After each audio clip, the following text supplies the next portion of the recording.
Hey dear student, welcome back to our new session and new chapter alternating current. About 4 lecture अपने इस chapter के हो चुके हैं। आज का जो लेक्चर रहने वाला है वो है, अगर मान लो कोई पावर सप्लाई है, एसी पावर सप्लाई है, उसके साथ में अपन एक कैपेसिटर को कनेक्ट कर देते हैं, मतलब संधारित्र को कनेक्ट करते हैं, तो एसी सप्लाई इसके ऊपर क्या इफेक्ट शो करती है, कंप्लीट चर्चा करेंगे विद न्यूमेरिकल डायग्राम, और साथ में इसके फेजर आरेख के बारे में भी चर्चा करने वाले हैं।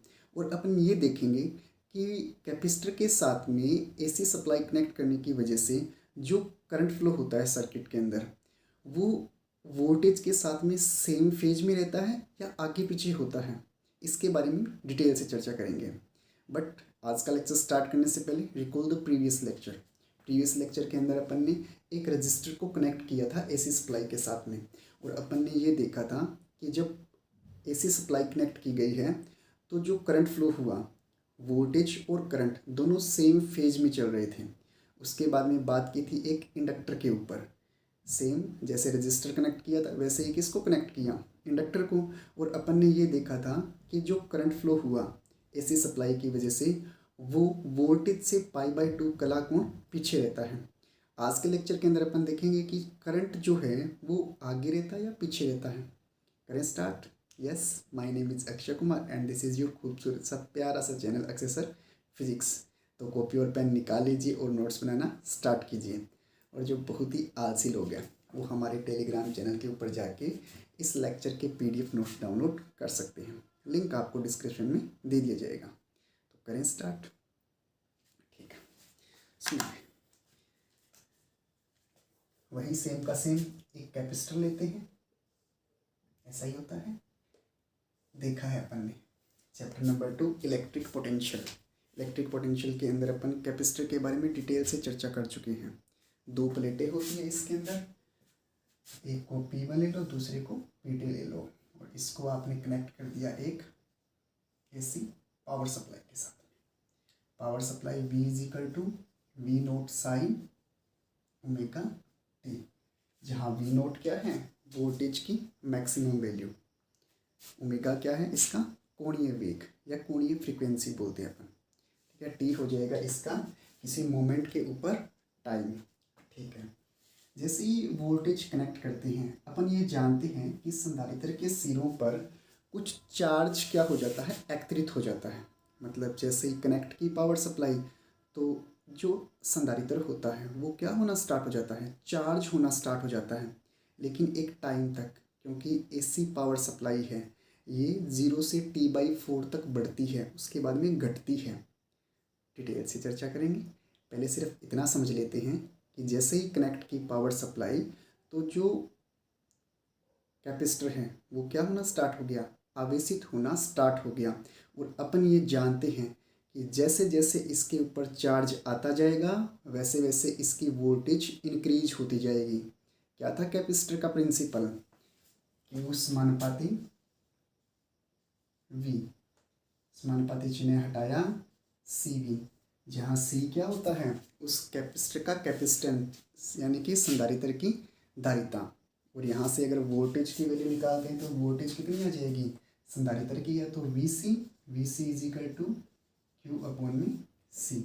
ये लो, जैसे ही पावर सप्लाई कनेक्ट की संधारित्र के सिरों पर एक वोल्टेज आई जिसको अपन क्या बोलते हैं, VC = Q/C। ठीक है, अपन ये जानते हैं कि KVL किरचॉफ वोल्ट का रूल ये कहता है कि जितनी वोल्टेज यहाँ पर होती है उतनी वोल्टेज यहाँ पर रहती है।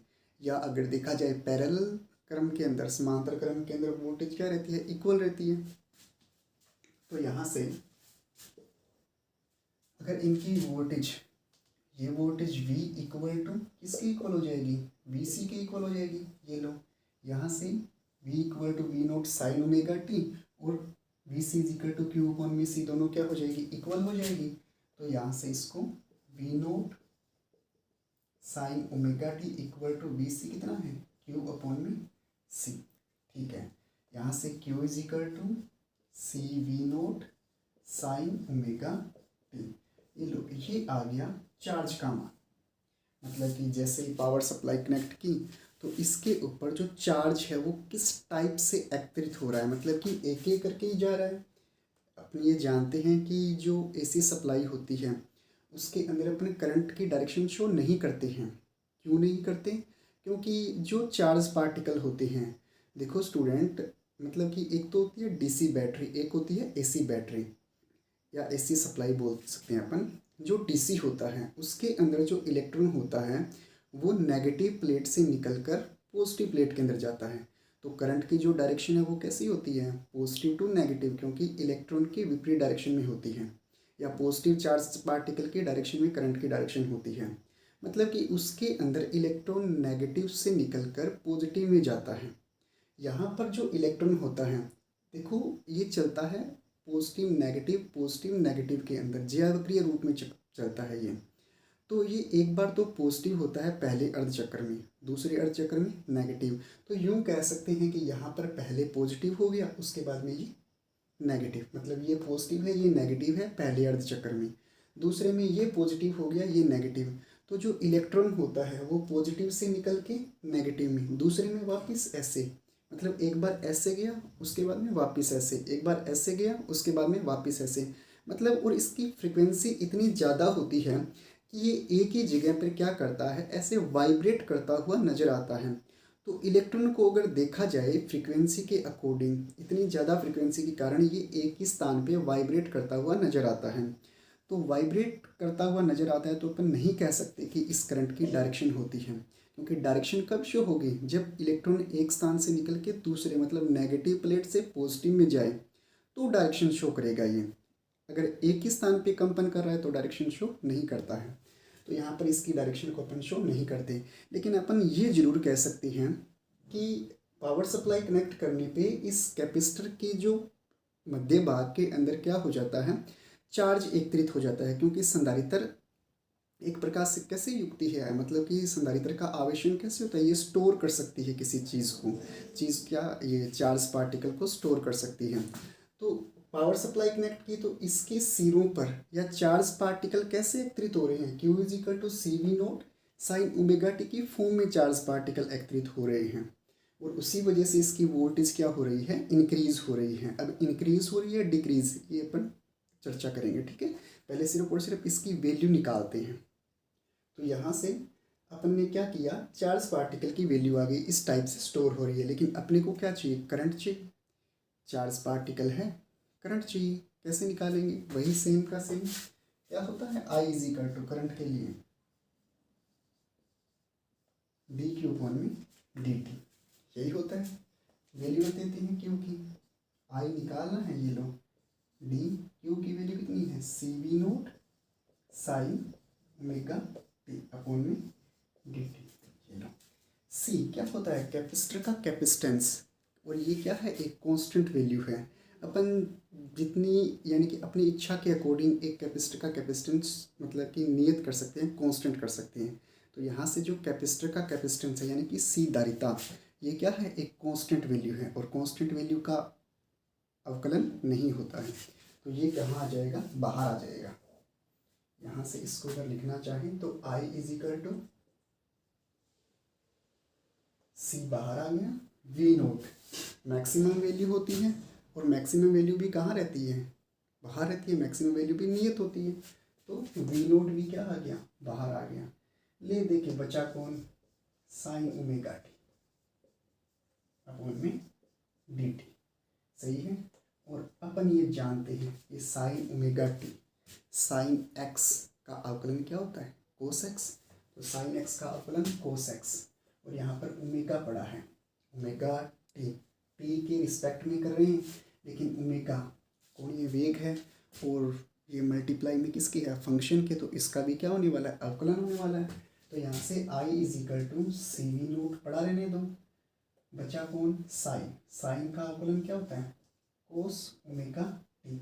लेकिन और किसका अवकलन होगा, ओमेगा टी का भी तो होगा। टी के लिए करोगे तो टी का 1 हो जाएगा, बचा कौन ले दे के, ओमेगा। तो यहाँ से साइन ओमेगा टी का अवकलन क्या हो गया, कोस ओमेगा टी इंटू ओमेगा। ये ओमेगा टी फंक्शन के साथ में कोई कांस्टेंट वैल्यू है, तो वो कांस्टेंट वैल्यू कहाँ आ जाती है, इसके मल्टीपल में आ जाती है अवकलन के। और समाकलन के डिवाइड में बटा में चली जाती है। तो यहाँ से I is equal to CV naught, इसको रख दो ओमेगा और ये हो जाएगा कोस ओमेगा टी। ठीक है, यहाँ से इसको अपने खेल खेलते हैं। Omega C V naught cos omega t, इसको मैं ऐसे लिख सकता हूँ क्या, ओमेगा सी को बटा में कैसे, V नोट अपॉन में 1 बटा ओमेगा सी, 1 बटा ओमेगा सी। ये क्यों लिखा बताते हैं। और ये कोस ओमेगा टी 1 बटा ओमेगा सी, इसको अपन बोलते हैं इस कैपेसिटर का रेजिस्टेंस। जैसे रजिस्टर का रेजिस्टेंस R से डिनोट करते हैं, इंडक्टर के रेजिस्टेंस, प्रेरकत्व के रेजिस्टेंस को प्रतिघात धारित ये प्रेरणिक प्रतिघात से शो किया था। वैसे ही 1 बटा जो ओमेगा सी होता है, जहाँ पे ओमेगा कोणीय वेग है, 1 बटा ओमेगा सी कैपेसिटर का रेजिस्टेंस होता है, यानी कि संधारित्र का प्रतिरोध बोलते हैं जिसको, यानी कि V नोट अपॉन में इसको किससे लिखते हैं, XC से, और ये कोस ओमेगा टी। इसके साइड में लिख सकते हैं अपन XC इज इक्वल टू 1 बटा ओमेगा सी, और XC is equal to omega क्या लिखते हैं 2 पाई F इंटू सी। ठीक है, यहाँ से V नोट अपॉन में XC डॉट कोस ओमेगा टी। V नोट क्या होती है, वोल्टेज, XC क्या होता है, रेजिस्टेंस, मतलब कि यूँ बोल सकते हैं कि वोल्टेज अपॉन में प्रतिरोध, वोल्टेज अपॉन में प्रतिरोध क्या बनती है, धारा। लेकिन प्रतिरोध तो कांस्टेंट है, लेकिन V नोट मैक्सिमम है, अपॉन में कौन पड़ा है, प्रतिरोध पड़ा है। तो वोल्टेज और प्रतिरोध का जो डिवाइडेशन होता है, जिसको अपन क्या बोलते हैं, रेशो, इसका क्या होता है, करंट होता है। और कौन सी वैल्यू करंट की, मैक्सिमम वैल्यू। तो यहाँ से I is equal to V naught upon में XC को क्या लिख सकते हो, I नोट लिख सकते हैं। तो I naught cos omega t, ये किसकी वैल्यू आ गई है, करंट की वैल्यू आ गई है। लेकिन इससे अपन ये शो नहीं कर सकते हैं कि ये किस फेज में है, क्योंकि फेज में लाने के लिए अपने को साइन की फॉर्म में लाना पड़ेगा इसको, और ये आया किसी में, कोस की फॉर्म में आया है।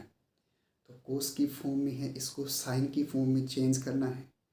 याद करो सेकंड लेक्चर, फेजर डायग्राम बनाने के लिए क्वाड्रेंट बनाया था अपन ने।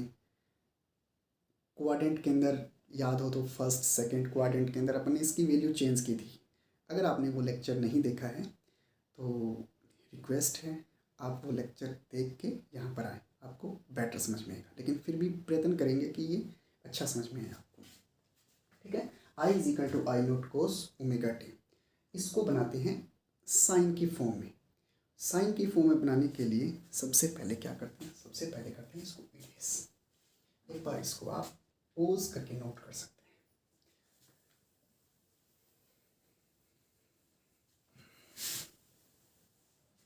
ठीक है, क्वाड्रेंट के अंदर क्या किया था, ये लो यहाँ पे देते हैं, ये 0, ये 90, ये 180, ये 270 और ये 360, 270 360, फर्स्ट सेकंड थर्ड फोर्थ। इसमें ऑल वैल्यू पॉजिटिव, इसमें साइन और कोसेक ये सिर्फ और सिर्फ पॉजिटिव, इसमें tan थीटा कोट थीटा, और इसमें कोस थीटा और सेक थीटा पॉजिटिव, बाकी नेगेटिव। ठीक है, कोस को चेंज करना है साइन में। जो हॉरिजॉन्टल लाइन है इस पे वैल्यू नो चेंज, जो वर्टिकल लाइन है इस पे वैल्यू चेंज। और वैल्यू चेंज कौन सी, साइन किस में चेंज हो जाएगी, कोस में, tan किस में, कोट में, सेक कोसेक के अंदर। ठीक है, इस टाइप से ये चेंज हो सकती है।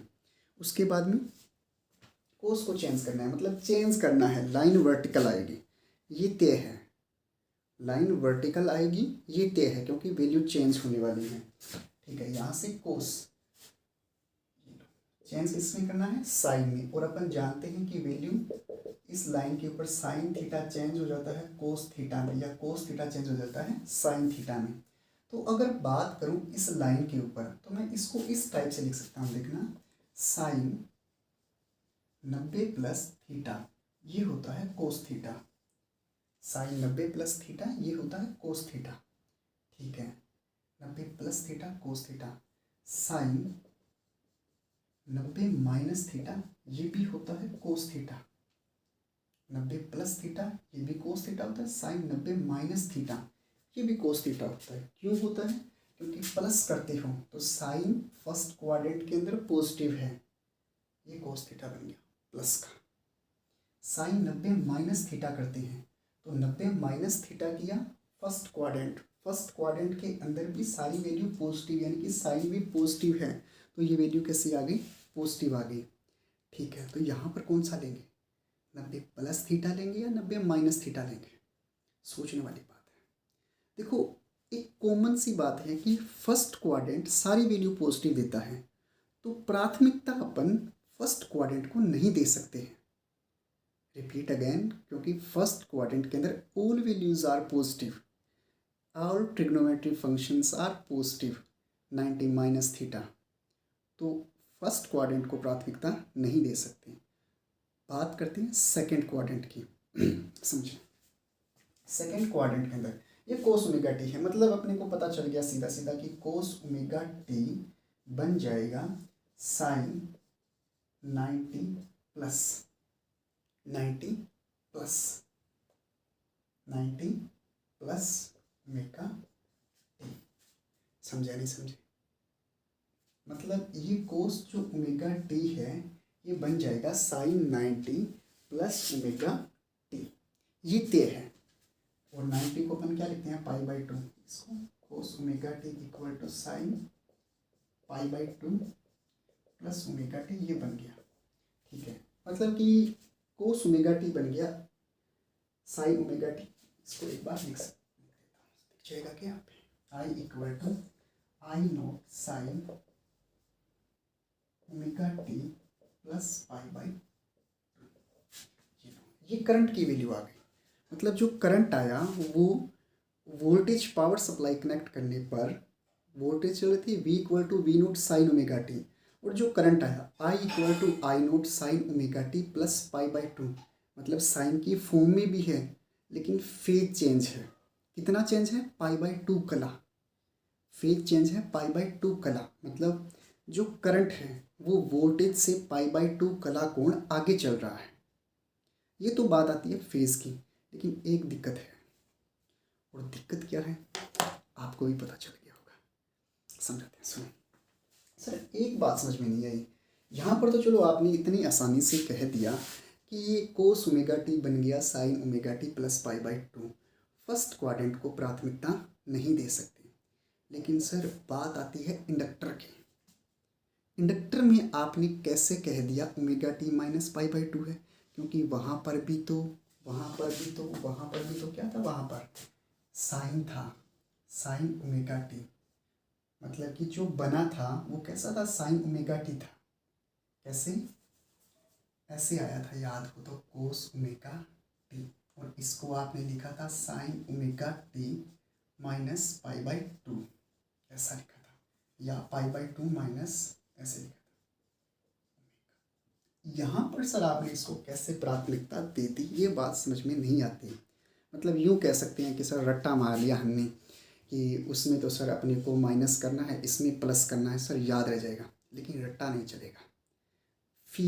फील आना चाहिए। कैसे आएगा बताते हैं सर। देखो, कोस omega t sign pi by 2 minus omega t, ये अपन ने फर्स्ट क्वाड्रेंट को प्राथमिकता दी थी। क्यों दी थी? क्योंकि यहाँ पर था माइनस, ये माइनस सिंबल है स्टूडेंट। माइनस सिंबल अंदर जाके अगर मान लो, सोच के देखो, मैं इसको लिख देता हूँ जैसे कोस omega t. Cos omega T को मैंने ये लिख दिया sign pi by 2 plus omega T. एक बार सोच के देखें, ये लिख दिया। यहाँ पर माइनस था तो यहाँ पर भी कैसा हो जाएगा? माइनस हो जाएगा। कोस ओमेगा टी, या इसको ऐसे लिख सकता हूँ साइन, ये माइनस अंदर गया, माइनस का पाई बाई 2 माइनस का ओमेगा टी, माइनस का पाई बाई 2 माइनस का ओमेगा टी, मतलब दोनों वैल्यू माइनस की हो गई है। एंगल किसका हो गया है? माइनस का। ठीक है, माइनस का पाई बाई 2 चलता है, मान लेते हैं, लेकिन ओमेगा टी आपने जो वोल्टेज डिसाइड की है वो वोल्टेज ओमेगा टी कला कोण से चल रही है, मतलब एंगल कितना बना रही है ओमेगा टी। यहाँ पर आपने इसको पॉजिटिव ले लिया, पॉजिटिव लिया, माइनस अंदर जाएगा, सारी वैल्यू नेगेटिव, -π/2 चलता है। ओमेगा टी है क्या, कोण है, किस में गया, माइनस में। क्या पॉसिबल है क्या, कोण माइनस के अंदर, माइनस के अंदर कोण का मतलब क्या है, डायरेक्शन। लेकिन याद करो 7 मूल राशियाँ और 2 और राशि थी जिसको अपने पूरक राशियाँ बोली थी, जिसमें था कोण और घन कोण। कोण का मात्रक रेडियन, घन कोण का मात्रक स्टेरेडियन, मतलब पूरे पूरक राशियाँ हैं, डायरेक्शन शो नहीं करती। डायरेक्शन शो नहीं करती मतलब ओमेगा टी यहाँ पे है क्या, अभी ओमेगा टी एंगल है। याद करो क्या लेके चले थे, V = V0 sine omega t. ये लो ओमेगा टी है क्या, एंगल है, और एंगल पूरक राशि होने की वजह से डायरेक्शन शो नहीं करता, तो एंगल माइनस में नहीं जाएगा। एंगल माइनस में नहीं जाएगा तो यहाँ पे अपन ओमेगा टी को माइनस नहीं ले सकते। यही एकमात्र वजह थी कि इंडक्टर के अंदर अपन ने इसको फर्स्ट क्वाड्रेंट के अंदर लिया था। तो फर्स्ट क्वाड्रेंट के अंदर इसीलिए लिया गया है, यहाँ पे 90 प्लस थीटा, प्लस करते हैं कोस थीटा आता है, लेकिन माइनस अंदर जाएगा तो ये सारी वैल्यू माइनस, इसलिए इंडक्टर में अपन ने इसको क्या लिया है, फर्स्ट क्वाड्रेंट में लिया है। फर्स्ट क्वाड्रेंट में लोगे 90 माइनस थीटा, अंदर गया 90 माइनस का चलता है, लेकिन ये जो थीटा है क्या था वहाँ पे, ओमेगा टी कैसा हो गया, पॉजिटिव। तो पॉजिटिव हो गया मतलब चलेगा। ठीक है, अब सुनो यहाँ पर ओमेगा टी ये इसमें चल रहा है, कैपेसिटर में चल रहा है। कैपेसिटर के अंदर I = I0 cos omega t है। किस क्वाड्रेंट में लेंगे, सेकंड के अंदर, सेकंड क्वाड्रेंट के अंदर लेंगे। प्राथमिकता फर्स्ट को नहीं दी, सेकंड क्वाड्रेंट के अंदर वैल्यू क्या है, पॉजिटिव है, वैल्यू पॉजिटिव है। साइन ओमेगा टी किसका रह गया, पॉजिटिव का, यहाँ पे माइनस नहीं आया, ओमेगा टी प्लस में π/2। इसी वजह से अपन क्या करते हैं, उसको सेकंड, इसको फर्स्ट क्वाड्रेंट में लेते हैं इंडक्टर को, और इसको किस में लेते हैं, ये सेकंड क्वाड्रेंट के अंदर लेते हैं। क्लियर है। इंडक्टर के अंदर करंट π/2 कला कोण पीछे रहता है, कैपेसिटर के अंदर जो करंट की वैल्यू आई वो π/2 कला कोण आगे रहती है। क्लियर हुआ या नहीं हुआ। ठीक है, अब बात करते हैं इसके फेजर आरेख की और कला, जो कला एंगल बनता है उसकी।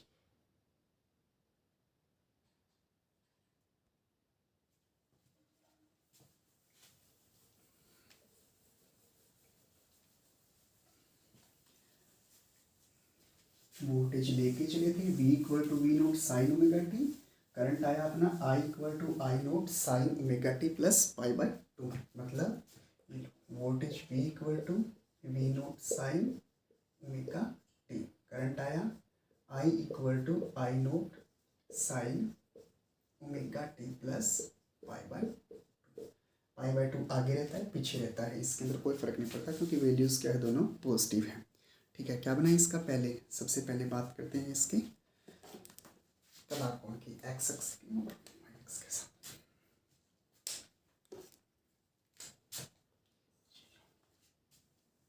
कैसा है, क्या बनाया है,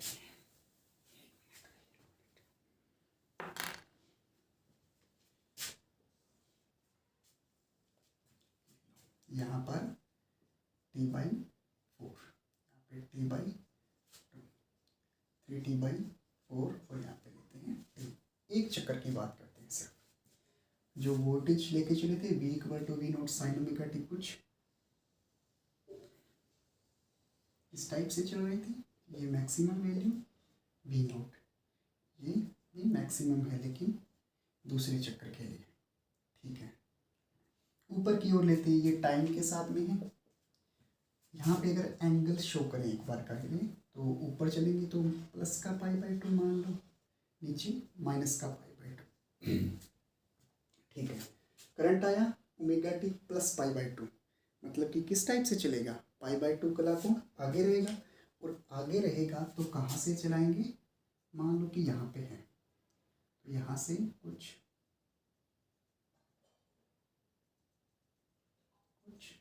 इस टाइप से चलेगा। ठीक है, ये हो गई करंट की मैक्सिमम वैल्यू आई नोट, यहाँ पे मैक्सिमम है ही,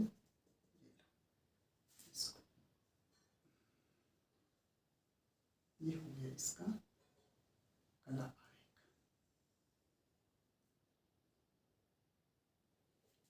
यहाँ पर है आई नोट, ये π/2 कला कोण आगे है, इतना ये इतना फेज आगे रहेगा। ठीक है, ये तो है इसका कला कोण। फेजर आरेख की बात करें, फेजर आरेख क्या होता है, एक्स अक्स, ये हो गया एक्स अक्स और ये हो गया वाई एक्स। स्टार्टिंग के अंदर वोल्टेज लेके चले थे, वोल्टेज मान लो कि ये है बी, किसकी है, बी सी की वोल्टेज, या आपने B equal to B note sine omega t, sine omega t, omega t है, एक्स अक्स के साथ बनाया गया एंगल कितना है, ओमेगा टी।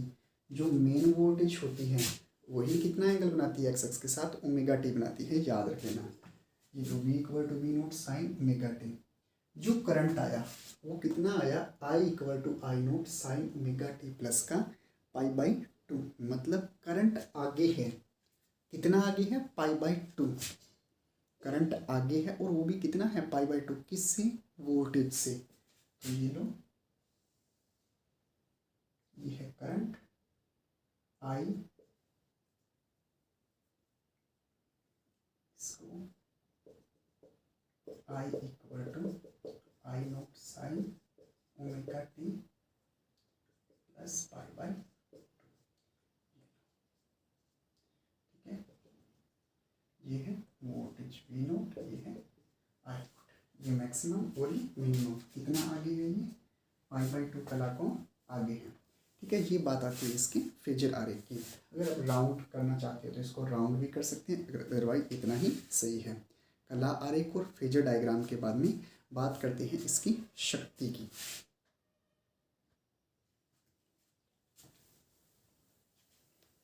शक्ति का फॉर्मूला क्या होता है, P is equal to V I, लगा देते हैं इसके अंदर। अपन जानते हैं P इज इक्वल टू कितना होता है, वी आई, दोनों इक्वेशन इसके अंदर पुट कर देते हैं। V कितना है, V note sine omega T, I कितना है, I note sine omega T plus π/2। Phasor diagram के लिए अपन ओमेगा टी प्लस π/2 लिख सकते हैं, लेकिन अगर इसको सॉल्व करना है तो वापिस वही फॉर्म लिख देते हैं, साइन ओमेगा टी प्लस π/2 क्या होता है, कोस ओमेगा टी। तो ये लो I naught cos omega t, इसको V naught I note sine omega t cos omega t, ये लो 2 से मल्टीप्लाई कर दो, 2 से भाग कर दो, into 2 sine omega t cos omega t. 2 sine omega t cos omega t क्या होता है, 2 sine theta cos theta sine 2 theta, is equal to V naught I naught upon में 2, ये हो गया साइन ओमेगा टी। अपने को निकालना है औसत शक्ति, औसत शक्ति के लिए क्या कर दो, इसका बार कर दो, औसत के लिए P average, V naught I naught का एवरेज नहीं निकाल सकते क्योंकि सारी वैल्यू क्या है, ये कांस्टेंट है। वी नोट मैक्सिमम होता है, आई नोट मैक्सिमम होता है, ये मैक्सिमम मतलब कांस्टेंट, 2 कांस्टेंट है, ले दे के बचा कौन, साइन ओमेगा टी, और sine omega t sine 2 omega t, भूलो मत, sine 2 sine theta cos theta sine 2 theta, तो साइन 2 ओमेगा टी का बार सही है, मतलब किसका होगा, एक चक्कर के लिए निकाल रहे अपन, एक चक्कर के लिए इसका अगर अपन एवरेज निकालते हैं तो क्या आ जाएगा, P average equal to V naught I naught upon में 2, यानी कि साइन 2 ओमेगा टी का बार। और अपन जानते हैं साइन 2 ओमेगा टी का बार एक पूर्ण चक्कर के लिए होता है 0, और 0 हो जाएगा ये, तो सारी वैल्यू 0, और पी एवरेज जो आएगा औसत शक्ति आएगी वो कितनी आएगी, 0। मतलब अगर मान लो कि आप एक एसी सप्लाई को संधारित्र के साथ में कनेक्ट करते हो तो बिल्कुल भी शक्ति का हानि नहीं होने वाली, मतलब बिल्कुल भी शक्ति क्षय नहीं होने वाला। ठीक है, ये आपका शक्ति हो गया, फेजर डायग्राम हो गया, कला हो गया। अब बात करते हैं फ्रीक्वेंसी की, मतलब कला चेंज तो हुई है और कला चेंज हुई है, मतलब कि फ्रीक्वेंसी के अंदर कहीं ना कहीं थोड़ी बहुत गड़बड़ हुई है। कितनी गड़बड़ हुई है निकालते हैं। ठीक है, सबसे पहले तो बात आती है, आपने जोड़ा एक कैपेसिटर, वोल्टेज कनेक्ट की, वोल्टेज कनेक्ट करने की वजह से करंट फ्लो हुआ। करंट फ्लो हुआ मतलब करंट गया कैपेसिटर के सिरों पर, और कैपेसिटर के सिरों पर जब पहुंचता है तो वैल्यू कम करेगा रेजिस्टेंस। मतलब रेजिस्टेंस ही एकमात्र ऐसी चीज़ है जो गड़बड़ कर रहा है। और कैपेसिटर का रेजिस्टेंस कितना लिखा था, X C is equal to, अपन ने लिखा था 1/ओमेगा सी, जहाँ पे ओमेगा कोणीय आवर्ती, सी कैपेसिटेंस ऑफ कैपेसिटर, संधारित्र की धारिता। इसको लिख सकता हूँ 2πf, जहाँ पे एफ होती है फ्रीक्वेंसी इंटू सी। 2π कॉन्स्टेंट है, सी भी कॉन्स्टेंट है, ले दे के एक्स सी प्रपोर्शनल आता है फ्रीक्वेंसी के, एक्स सी प्रपोर्शनल आता है फ्रीक्वेंसी की, या एक्स सी प्रपोर्शनल है 1/ओमेगा की, ये लिख सकते हैं अपन। मतलब जो कोणीय आवर्ती या आवर्ती है वो रेजिस्टेंस जो कैपेसिटर का है उसके व्युत्क्रमानुपाती है, एंटी प्रोपोर्शनल है। और एंटी प्रोपोर्शनल का अपन प्लॉट ड्रॉ करते हैं तो किस टाइप से आता है, ये हो गया फ्रीक्वेंसी के लिए, ये हो गया एक्सी रेजिस्टेंस के लिए, और एंटी प्रोपोर्शनल का प्लॉट कुछ इस टाइप से आता है। ठीक है, तो ये सारी कंप्लीट इसके ऊपर मतलब कि जो भी था कैपेसिटर के लिए वो कंप्लीट होता है यहाँ पे। लेकिन एक बात और देखी जाए, अगर मान लो कि जैसे अपन ने एसी सप्लाई कनेक्ट की है, एसी सप्लाई कनेक्ट की है तो इस टाइप से सारा इफेक्ट ये शो कर रहा है। अगर एसी के स्थान पे एसी को निकाल के आप फिट कर देते हो एक डीसी बैटरी, तो क्या शो करेगा, ये किस टाइप से ये इफेक्ट शो करने वाला है देखते हैं। अपन ये जानते हैं कि जो डीसी सप्लाई है, डीसी सप्लाई चलती है एक नियत वोल्टेज के साथ, मतलब 5 वोल्ट कनेक्ट किया है ना तो 5 वोल्ट ही चलेगा, मतलब न तो 4.9 न 5.1, 5 वोल्ट का मतलब 5 वोल्ट, ना इधर न उधर, यहाँ से निकला सीधा दूसरे का। ऐसा नहीं है कि यहाँ से निकलने के बाद में उधर चला गया इधर, नहीं। ठीक है, कहाँ जाएगा सीधा, 5 वोल्ट का मतलब 5 वोल्ट, मतलब फ्रीक्वेंसी ज़ीरो। त्रिष्ट धारा यानी कि डीसी की जो फ्रीक्वेंसी होती है वो ज़ीरो होती है। और एकमात्र रीजन है ये किस चीज़ का, जानते हैं अपन, एक्स सी होता है 1/2πf/c। डीसी कनेक्ट करते हो तो डीसी की जो फ्रीक्वेंसी होती है वो होती है ज़ीरो, एफ ज़ीरो हो गया, एफ ज़ीरो हो गया मतलब कि पूरी वैल्यू ज़ीरो, 1/0, 1/0 का मतलब होता है इनफाइनाइट, अनंत। मतलब जैसे ही आपने डीसी सप्लाई कनेक्ट की, करंट फ्लो हुआ, वो करंट कहाँ पहुँचा, इस कैपेसिटर के पास पहुँचा, कैपेसिटर के सिरों पर पहुँचेगा। तो कैपेसिटर जो संधारित्र है वो अनंत प्रतिरोध लगा देगा इसके रास्ते में। अब अनंत प्रतिरोध, प्रतिरोध तो थोड़ा बहुत ही बहुत होता है धारा के मान को कम करने के लिए, अनंत प्रतिरोध का मतलब नहीं जाने देगा। मतलब कैपेसिटर ये कहेगा ना भाई तेरा कोई काम नहीं है इधर, तेरे को गुजरने नहीं दूंगा, इधर से पास आउट नहीं होने दूंगा। मतलब कि फ्रीक्वेंसी ज़ीरो होने की वजह से प्रतिरोध अनंत हो गया है, और कैपेसिटर का प्रतिरोध अनंत होने की वजह से डीसी पावर सप्लाई इसको पास आउट करके आगे नहीं जा सकती है। इसलिए डीसी का कोई काम नहीं है संधारित्र के पास में। क्लियर हुआ या नहीं हुआ? ठीक है, यहाँ पर कंप्लीट होता है ये कैपेसिटर का टॉपिक। अब चर्चा करते हैं इसके न्यूमेरिकल की, लेकिन उससे पहले वही स्टार्टिंग वाली बात, पावर सप्लाई कनेक्ट करने पे जो कैपेसिटर था, कैपेसिटर क्या हो रहा था, मैंने आपको स्टार्टिंग में ये बताया था कि इसके ऊपर चार्ज एकत्रित हो रहा है। अब एकत्रित हो रहा है या नहीं हो रहा, इसके बारे में देखते हैं।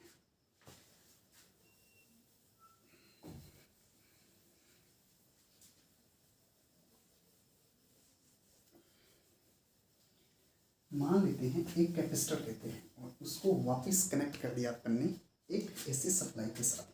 ये कैपेसिटर है, ये एसी सप्लाई, वोल्टेज दे दी V = V0 sin ω t।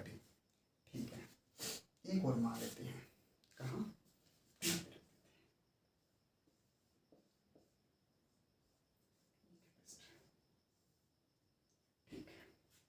अपन जानते हैं कि जैसे ही आपने इसके साथ में कनेक्ट की वोल्टेज चलती है कुछ इस टाइप से, सही है।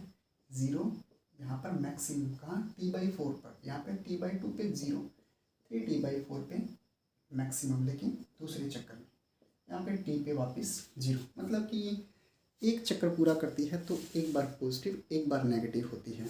और इसमें भी वैल्यू इंक्रीज डिक्रीज।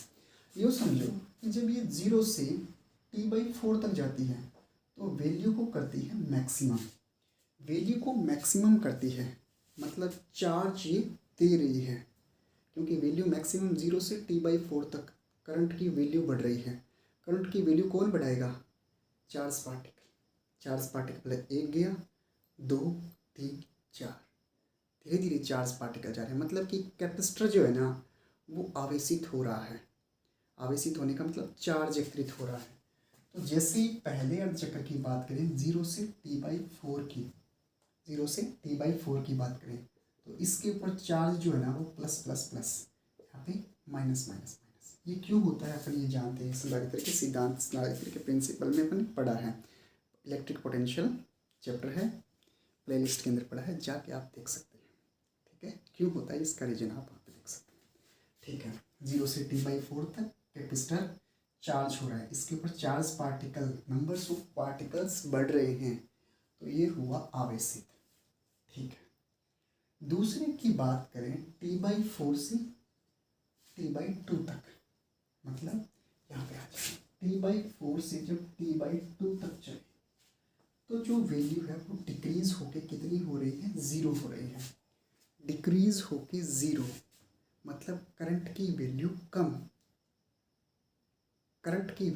मतलब कि किस में जा रहा है ये? मतलब कि धीरे धीरे पहले बढ़ रहा था, अभी माइनस में जा रहा है, कम हो रहा है, मतलब करंट माइनस में जा रहा है, ये कह सकते हैं। यहाँ पे करंट प्लस में है, वोल्टेज भी प्लस, वोल्टेज भी पॉजिटिव और करंट भी पॉजिटिव। वोल्टेज करंट दोनों पॉजिटिव है। मतलब कि शक्ति क्या है इसकी? P=VI अपन जानते हैं, वो भी क्या है? पॉजिटिव है। शक्ति पॉजिटिव है, मतलब कि जो बैटरी है वो संधारित्र को चार्ज दे रही है। बैटरी संधारित्र को चार्ज दे रही है। बैटरी संधारित्र को चार्ज दे, मतलब कि जो संधारित्र है वो स्रोत से एनर्जी ले रहा है, स्रोत से सप्लाई से एनर्जी ले रहा है। क्लियर है? दूसरे केस के अंदर T/4 से T/2, मतलब वोल्टेज तो आपने पॉजिटिव दी है, V=V0 sin ωt पॉजिटिव है, लेकिन जो करंट है वो करंट कम हो रहा है, मतलब करंट माइनस में जा रहा है। मतलब कि संधारित्र पे चार्ज था जो ज़ीरो से T/2 तक जाने पे बढ़ा, लेकिन दूसरे केस में माइनस, मतलब कि कम हो रहा है। ये प्लस प्लस माइनस माइनस, मतलब संधारित्र निरावेशित हो रहा है, इसके ऊपर चार्ज की वैल्यू घट रही है, यानी करंट आई क्या है? नेगेटिव। करंट आई नेगेटिव और P जो है VI लिखते हैं। P क्या है? नेगेटिव। पॉजिटिव नेगेटिव का मल्टीपल नेगेटिव, मतलब शक्ति क्या आ गई? नेगेटिव। और शक्ति नेगेटिव आने का मतलब जो कैपेसिटर है वो सोर्स को एनर्जी दे रहा है। इधर क्या हुआ था? कैपेसिटर सोर्स से एनर्जी ले रहा था, इधर कैपेसिटर सोर्स को एनर्जी दे रहा है। और यही सेम होने वाला है दूसरे केस के अंदर, नेगेटिव चक्कर के अंदर। ठीक है, नेगेटिव चक्कर के अंदर ये वाले सिरे पॉजिटिव हो जाएंगे, ये वाले सिरे नेगेटिव, ये वाले पॉजिटिव, ये वाले नेगेटिव, सेम घटना होने वाली है। ठीक है, मतलब कि पहले चक्कर के अंदर ये उसको दे रहा है चार्ज, दूसरे चक्कर में वापस ले रहा है, दे रहा है, ले रहा है। ठीक है, इस टाइप से इसके ऊपर ये सारी घटना होती है। क्लियर हुआ नहीं हुआ? अब बात करते हैं इसके न्यूमेरिकल के ऊपर। ठीक है, एक एक करके इसके न्यूमेरिकल करते हैं। शुरू से लगते हैं इजी से हार्ड की ओर चलते हैं। ठीक है, सबसे पहला न्यूमेरिकल या तो आपको क्या बोल देगा? कैपेसिटेंस की वैल्यू दे देगा या दारित्य प्रतिघात की वैल्यू पूछ लेगा। मान लो कि आपके पास में कोई C = 50 पिको फैरड धारिता का कोई संधारित्र है। याद रखना फैरड पिको में होगी, माइक्रो में होगी, मिली में होगी। क्लियर है, क्योंकि फैरड अपने आप में एक बहुत बड़ा मात्रक है। याद करो, एक गोलीय चालक जिसकी त्रिज्या 6400 किलोमीटर है, मतलब पृथ्वी, एक पृथ्वी को अगर आप एक गोलीय चालक मानो तो उसकी धारिता भी कितनी आई थी, 711 माइक्रो फैरड। मतलब पृथ्वी को चालक मानते हो, उसकी धारिता भी माइनस में आई, मतलब कि माइनस माइक्रो में आई थी। तो एक फेरेड धारिता का गोला कितना बड़ा हो सकता है, अपन आइडिया लगा सकते हैं, क्यों नहीं लगा सकते, लेकिन कल्पना कर सकते हैं सिर्फ, ठीक है, बना नहीं सकते। ठीक है, माइक्रो में मतलब कि मान लो आपके पास में एक 50 पिको कितना होता है, 10 की घात माइनस का 12, सी इज इक्वल टू 50 इंटू 10 की घात माइनस का 12 फेरेड धारिता का कोई संधारित्र है, और उसको जिसकी आवर्ती कितनी दे दी, एफ का मान दे दिया 50 किलो हर्ट्ज, एफ का मान 50 किलो हर्ट्ज दे दिया, और पूछा ये गया है कि इसकी दारित्य प्रतिघात का मान ज्ञात करो। किसकी वैल्यू निकालनी है, एक्स सी की वैल्यू निकालनी है। एक्स सी की वैल्यू निकाल देते हैं, कहाँ दिक्कत है, यहाँ X C is equal to जानते हैं कितनी होती है, ओमेगा सी यानी कि 2 pi F C. X C is equal to 1/2 2 pi F की वैल्यू कितनी है, 50 किलो हर्ट्ज। सबसे पहले इसको चेंज करते हैं, किलो को 10 की घात 3 hertz, kilo X is equal to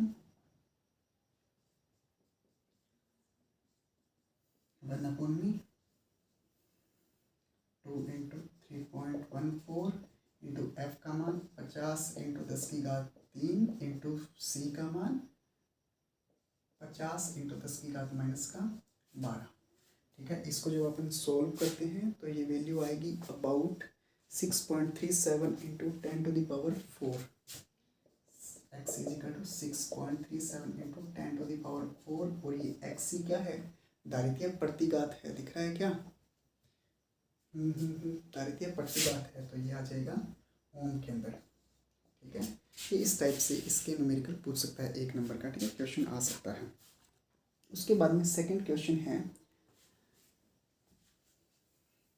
एक माइक्रोफेरेड धारिता का कोई संधारित्र है, एक माइक्रोफेरेड धारिता का संधारित्र यानी कि सी का मान दे दिया 1 माइक्रोफेरेड, और इसको आपने एक पावर सप्लाई से कनेक्ट किया है, यानी कि पावर सप्लाई 200√2 साइन 100